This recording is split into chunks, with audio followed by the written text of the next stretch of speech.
మన ప్రభువును రక్షకుడైన యేసుక్రీస్తు వారి యొక్క పరిశుద్ధ నామంలో మరి ఈ ఆన్లైన్లో వాక్యం ఉంటున్న వారందరికీ శుభాభివందనాలు తెలియజేస్తున్నాం. మరి యొక్క 2024 సంవత్సరము మరి జూన్ నెల 1వ తారీఖు దేవుని స్తుతించే భాగ్యాన్ని మనకు అందరికీ అనుగ్రహించారు. అందుని బట్టి దేవునికి స్తుతులు చెల్లించాలి. అలాగనే మనం ఈ సంవత్సరము మరి అనగా ఈ యొక్క వాక్య ప్రకారంగా మనం చూస్తే మనము ప్రభు రాక సమీపంగా ఉన్నది. మనం సిద్ధపాటు కలిగి అనేకులను సిద్ధపరిచే వారంగా మనం ఉండాలి. అందుకని ఈ ఉదయకాలము మనము మరి యవనస్తులు ఎలాగ జాగ్రత్తలు తీసుకోవాలో, ఎలాగ ఉండాలో బైబిల్లో కొన్ని విత్తనాలు చదువుకున్నాం.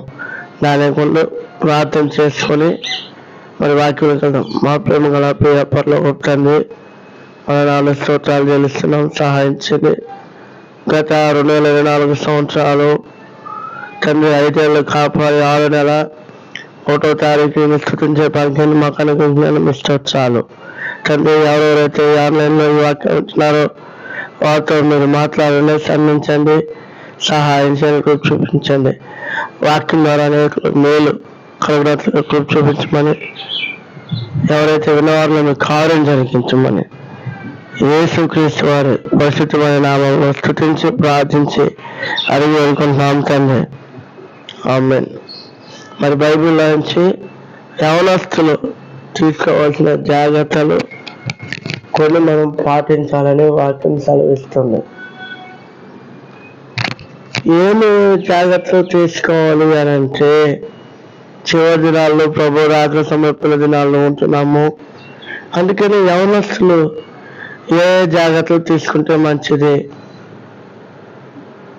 అనగా మరి మొట్టమొదటిగా మొదటి తిమోతికి రాసిన పత్రిక 4వ అధ్యాయము 12వ వచనం చూస్తే, మొదటి తిమోతికి రాసిన పత్రిక 4వ అధ్యాయము 12వ వచనము, నీ యవను బట్టి ఎవరైనా నిన్ను తునీకింపనీయకము, కానీ మాటల్లోనూ ప్రవక్తల్లోనూ ప్రేమలోనూ విశ్వాసంలోనూ పవిత్రతలోనూ విశ్వాసులకు మాదిరిగా ఉండము.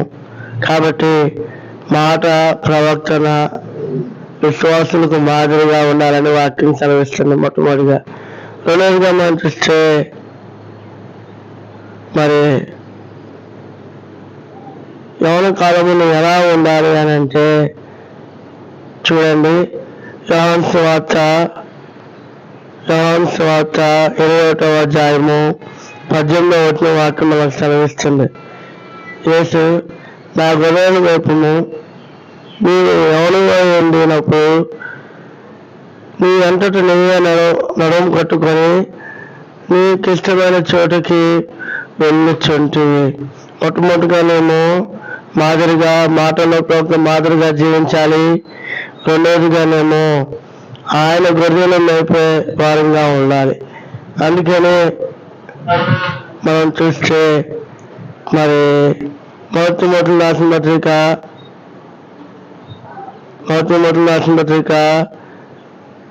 5వ అధ్యాయము 2వ వచనంలో వాక్యం ఇలా సెలవిస్తుంది. అన్నదమ్ములను, యవ్వనులను, తల్లులను, వృద్ధులను, అక్క చెల్లెండ్రని పూర్ణ పవిత్రతో యవన స్త్రీలను హెచ్చరించము.